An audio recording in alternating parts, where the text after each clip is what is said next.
We thought maybe the Diamond Heels could give Friday a happier vibe after the Vasar news earlier in the day, but no such luck. This is David Noel, and you're listening to Locked On Tar Heels.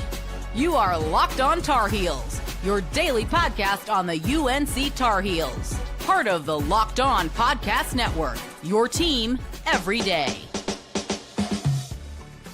Hey there, welcome into the Locked On Tar Heels podcast. I'm your host, Isaac Schade. It's a live postcast edition of the show after North Carolina Diamond Heels fall 3-1 at Duke in Game 2 on Friday evening. This episode is brought to you by FanDuel. Right now, new customers can bet just $5, and if that bet wins, you're going to get $250 back in bonus bets. Head to FanDuel.com to get started. Well, the day started with some sad Henry Vasar news. Thought we were going to maybe clinch a series on the weekend at Duke, but it'll have to wait till Saturday, hopefully anyway, as Carolina falls 3-1 to the Duke baseball team, who ends their own 6-game losing streak. The one piece of good news from earlier on Friday is that women's lacrosse is headed to the ACC Tournament Championship, as expected, because they're an absolute wagon. They beat 4-seed Syracuse 19-9. So that championship will be Sunday at noon on ACC Network against the winner of Stanford and Clemson, which is ongoing right now, and I don't have the score pulled up. Okay. The story of the weekend for Carolina so far is twofold. One is offensive, one is defensive. Wow, way to analyze, Isaac. You're great. Very seriously, though, the storyline here, I think the bigger of the two is Carolina's offensive struggles so far this weekend. The fewest runs Carolina had scored coming into this weekend on a back-to-back games on a 2-game stretch was 5. That was through the first 2 games of the Virginia series. Technically, one of those was a 7-inning game because Carolina got run ruled, but whatever. So in any 2 games in a row that Carolina that have been finished games, because I think the total was lower, maybe in the ECU game that got called. No, that was 6. So anyway, now in these first 2 games against Duke, Carolina has only scored 4 runs, 3 on Thursday night and just 1 on Friday evening. So 4 runs is the lowest 2-game output of the season. That's no good. Carolina grounded into 3 different double plays in this game, the 2nd, the 4th, and the 6th. They threatened in just about every inning and really threatened in the last 2 innings in the 8th and 9th, and just couldn't get done. It was kind of Duke finally brings in a relief pitcher after Lemke had walked back-to-back guys with 2 outs in the 8th. This dude that comes in, Dean, hits back-to-back batters to get Carolina their only run of the game, and then gets an out to end the 8th. 9th inning, same kind of deal. Carolina is in business a little bit with a nice double into the left center gap from Jake Schaffner. But other than that, everybody got caught looking, guessing. Carter French, full count right down the middle, fastball. I think he was looking off speed and just got crossed up. It happens. I know we all sit here and think like, dude, pull the trigger, swing the bat. It's tougher than it looks in that moment, especially when you're looking for something different. And the thing is, Carolina's like, at least on Friday night, they hit the ball hard a lot, and it just really nothing to show for it. Whether, like, kudos to Duke. They had multiple strong defensive plays, whether it was that catch, I forget who was off the bat of, but into center field, going back to those straight back plays are very difficult. Carter French came up just shy of a 2-run homer, backed up Hamilton to the fence, all of that. And so kudos to Duke for doing everything they did. Those double plays, which Carolina has been on the other side of recently, just killed strong innings. And part of it is that Carolina, let's go shady stat of the game on this one. And this is shady negative stat of I say games, but it's games the weekend so far. Thursday, Carolina was 2 for 13 with RISP. And on Friday night, they were 0 for 10 with RISP. For those who don't know the acronym, runners in scoring position, meaning you have runners at second and or third. So on the weekend, The Tar Heels are 2 for 23 with runners in scoring position. That ain't going to get it cut. And that's tough. So really, really need to see something when they get back at it on Saturday. We'll get to that later in the game. And the problem is Carolina gets into this first inning 3-0 hole. We'll talk about that in a second. And the thing is, that shouldn't have been enough to cause you to lose this baseball game. You got to think, man, just about any game we hold a team to only 3 runs, we should win that ball game, right? And in the first, it was in the first inning, so you got 8 more chances, 24 more outs to work with, and they could only push across 1 run, and even that one was a gift, right?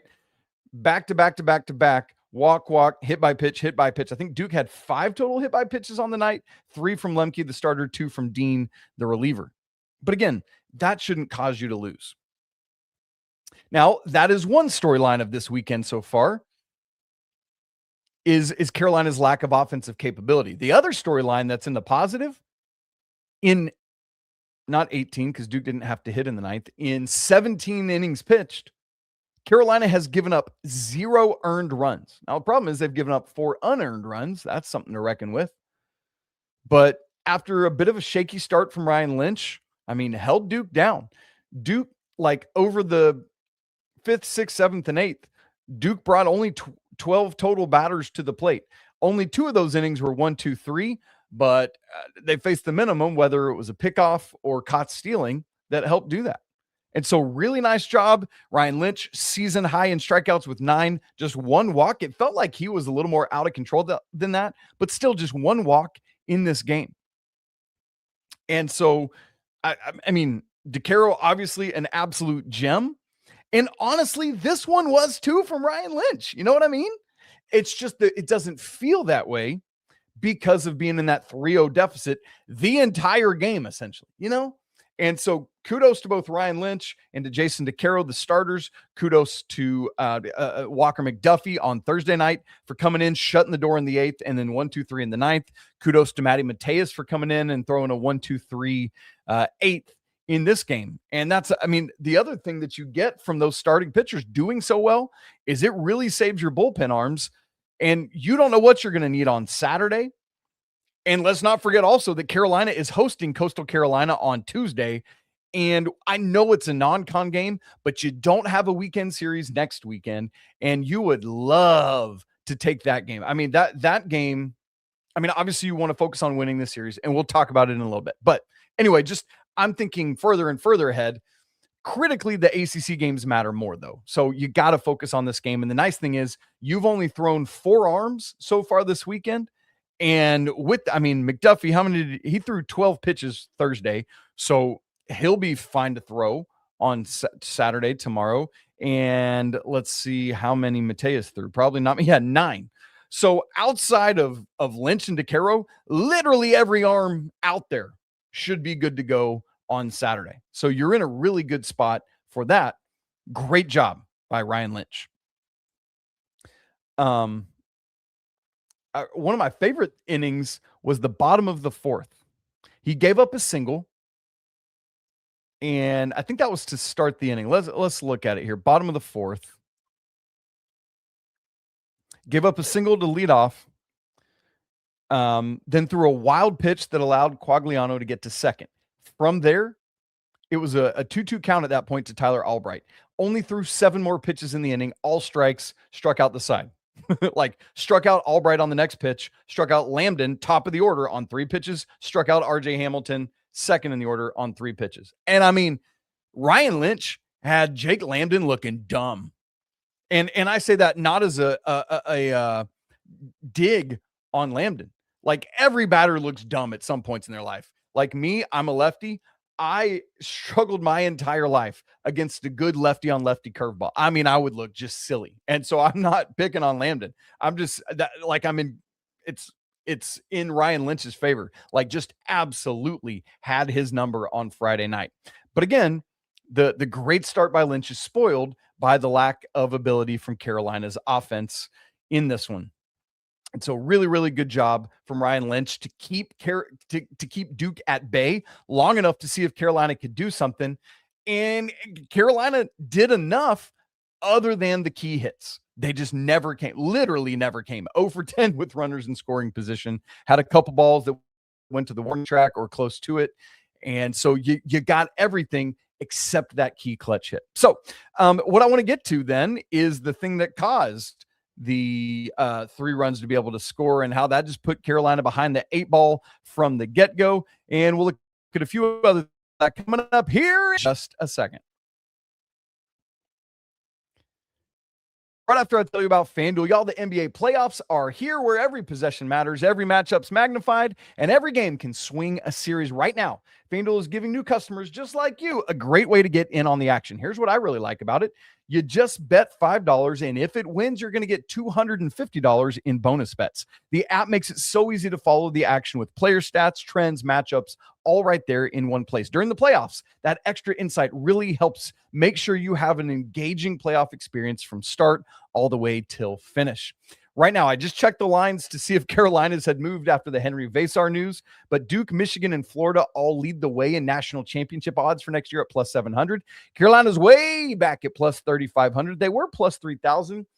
It shifted earlier in the week to 3,500. I think they were doing that in anticipation of Vasar going off to the draft. So if you want to get in on that action, head to FanDuel.com to get started. Again, that's FanDuel. Play your game.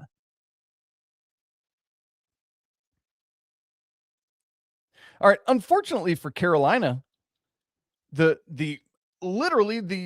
disaster happened in the first inning where Ryan Lynch starts the game, 2 quick outs, got Lamb into strikeout again. Remember I said he made Lampkin look kind of bad. Hamilton grounds out.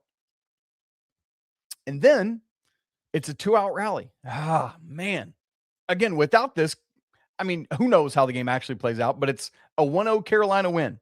Smith, single against the shift. Galley was Gavin Gallagher. I always call him Galley. Forgive me if whatever. Galley is shifted closer to second base in the shift. And so just a nice seeing eye single right back where there's nobody. They were pitching him away. He went with it. Nice single into right field. And then Strand gets an infield single. Duke knows how to take advantage of their turf, pounding the ball into the, I'm going to say dirt, but you know what I mean.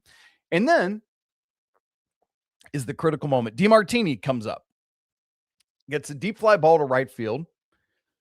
And Carter French just, I don't know if he got lost in the sun, took a bad angle. Sometimes you just get turned around as an outfielder. Like if you take an initially bad angle on the ball, or maybe it's right behind you and you turn the wrong shoulder and then you got to get flipped around, and it's hard to take stock of where the ball is and recenter yourself and take a better angle to it.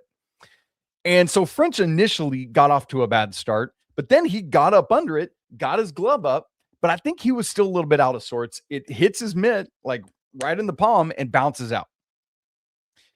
So both runners end up scoring because there's 2 outs. They're on the move, and it's compounded by a bad throw to third base. And that allows the run to score because it goes out of play. That's it. That's literally all Duke scored the entire day. The first 5 batters of the game, they get 3 runs and nothing else.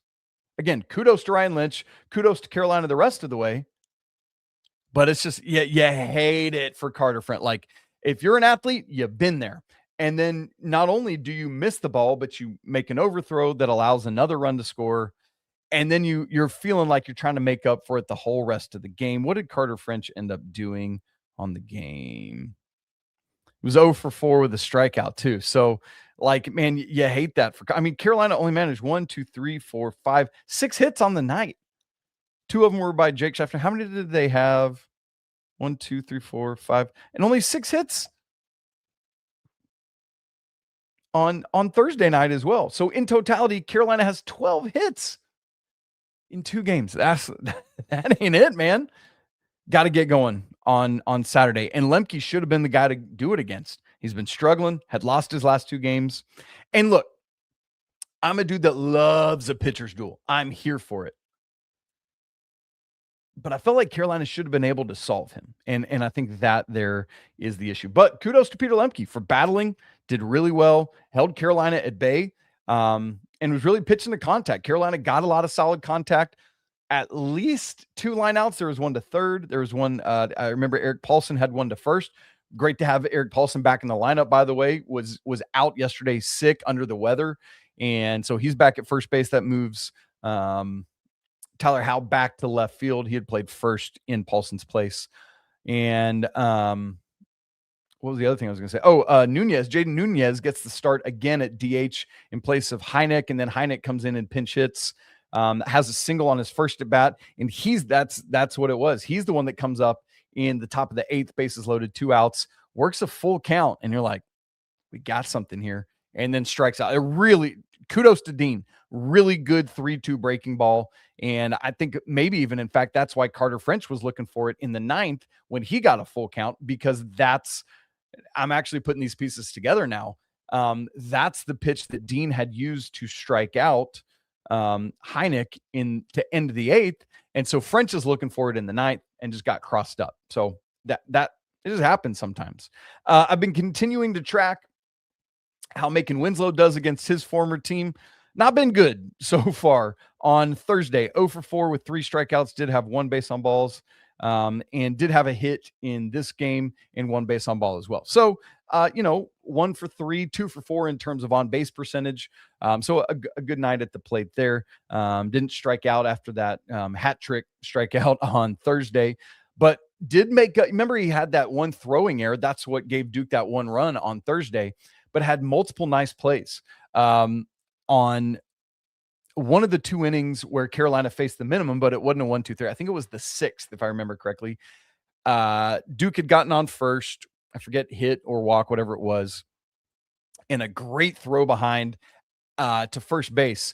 And we've said, remember last week, Georgia Tech's catcher was trying that pickoff, that first base pickoff consistently. And it's like, bro, you're not getting anybody. They all know you're going to do it. This dude from Duke was dead to rights. I mean, not even close. He couldn't even slide. It was so far away. And Paulson, it was one of those where you're chasing him down out of the base path because he's so dead to rights. And then in the 7th inning, RJ Hamilton gets on base and is trying to steal. And for the second time in as many games, Winslow guns him out. Hamilton has been caught 4 times on the season trying to steal. Thursday night's one of them. Friday night's one of them. Literally half of the times he's been caught stealing are due to Macon Winslow, former Blue Devil. So really nice job behind the plate for Macon. He did have that 1 throwing error Thursday, but all in all, 2 runners caught stealing, 1 pickoff. Man, that is, when you talk about defensive runs saved, we will take that. Really nice job by Macon Winslow. I was also very hopeful in the last inning there, because had Owen Hull got on, Carolina would have had 2 on, down 2, and the go-ahead run comes to the plate with 2 outs. That go-ahead run would have been Macon Winslow. Can you imagine? It wouldn't have been a walk-off, but if Macon Winslow could hit a 2-out, 9th inning homer to turn a 3-1 deficit into a 4-3 lead, Matty Mateus comes out, sets him down, and you win. I mean, unbelievable moment. But it didn't happen because Owen Hull K'd up to end the game. A couple iffy calls, while we're saying that, yes, Carolina got caught looking on all 3 of those, but the second out, what would that have been? Galley. I thought, it was well framed by the catcher there, but man, gosh, that was bad call. And obviously Owen Hull I thought it was more of a strike than the one to Galley, but whatever, it's college baseball and you can't challenge it. All right. So want to set up Saturday, what's going to happen and beyond. We've got a couple comments, so we'll see about any of those as we get ready to wrap the show on Friday evening. All coming up here in just a second.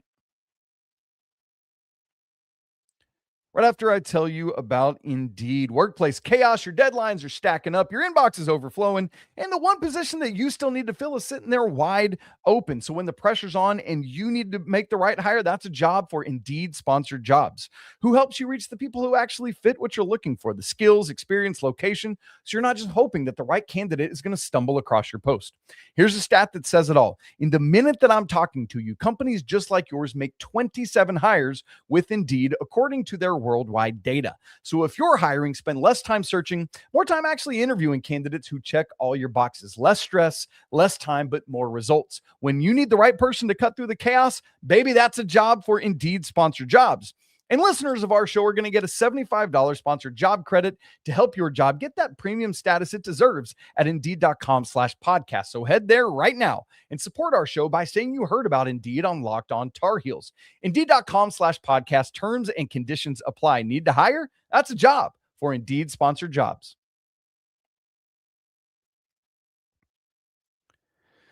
All right, just a couple comments. Sam Gonzalez, our guy. What's up, Sam? He says, we didn't appear to be locked in this game.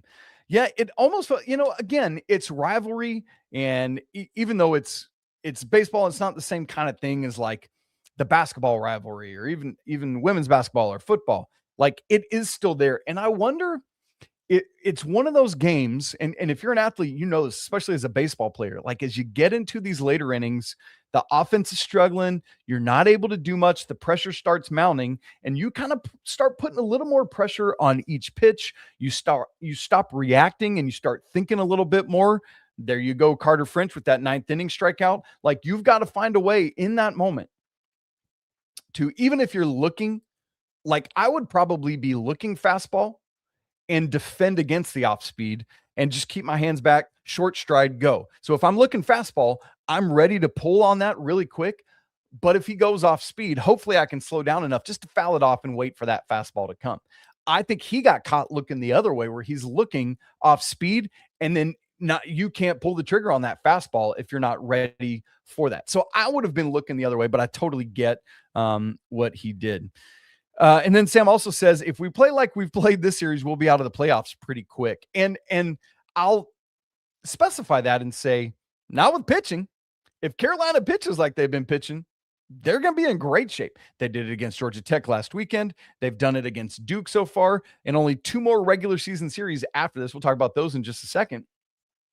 But the bullpen's doing it. The starters are doing it. Now, the question is, Folger Boaz got beat up a little bit last Sunday against Georgia Tech. How does he respond tomorrow against Duke? We will watch for that. Jeff Fowler. You feel me, Jeff. You feel the southpaw pain. He says, I'm a lefty too, and left-handed pitchers gave me a headache. I'll tell you, one of my worst embarrassing moments as a baseball player ever.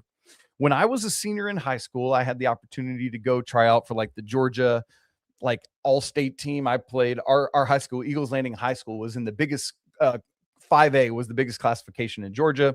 It was us, it was Parkview, a couple other schools, Duluth, whatever. And so I'm there. I actually had said on yesterday's show, I graduated the same year as Jeff Francoeur that played for the Braves and a bunch of other teams. He's in the Braves booth now. You hear him on Fox in the playoffs all the time.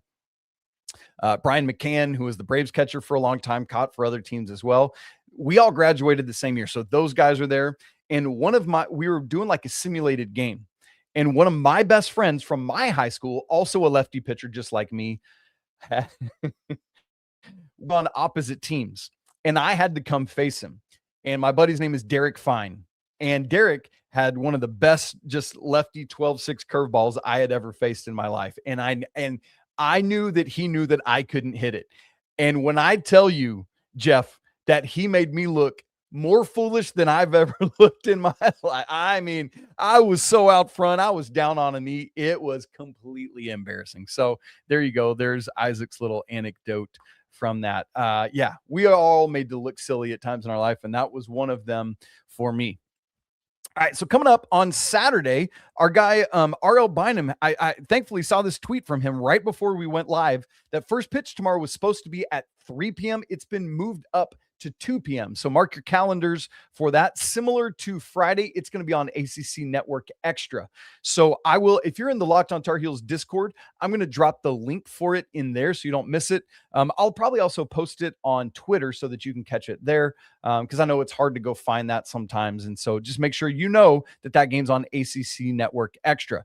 As a reminder, Carolina, the only series they've lost all year was the Virginia series that started ACC play. They lost both of the first 2 games, 3-13, 2-9. That was that 5 runs I was talking about earlier. And then won game 3 in 12 innings, 8-7, thankfully salvaging that series. But since then, they swept Cal. They beat Louisville 2-1. They swept Notre Dame, who was number 23 at the time, in South Bend. They beat Boston College 2-1, who's one of the better teams in the ACC, top 4 team in the ACC.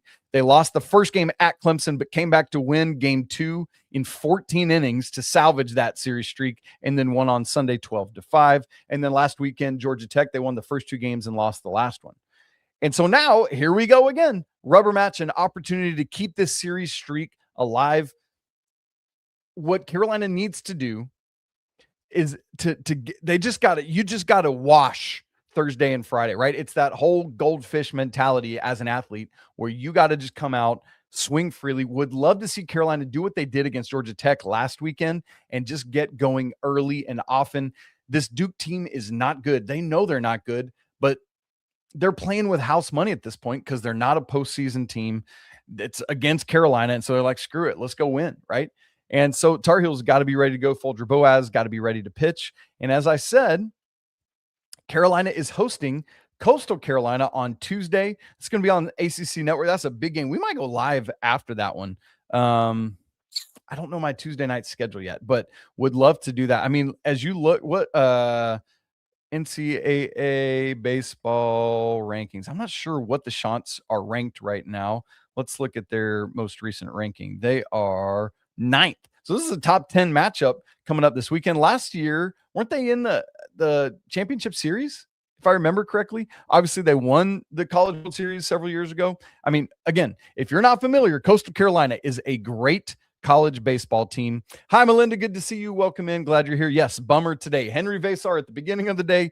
Baseball loses at the end of the day. Thankfully, Chloe Humphrey and the women's lacrosse team did work on Syracuse earlier in the day. All right. Time to get out of here. Thanks so much for being with us. Man, there's so much going on right now. Obviously, Carolina's got to go find a big man for the basketball team. I'll be keeping you up to date with everything we hear about that, but multiple of these big men are now off the board. And so Carolina going to have to go find it.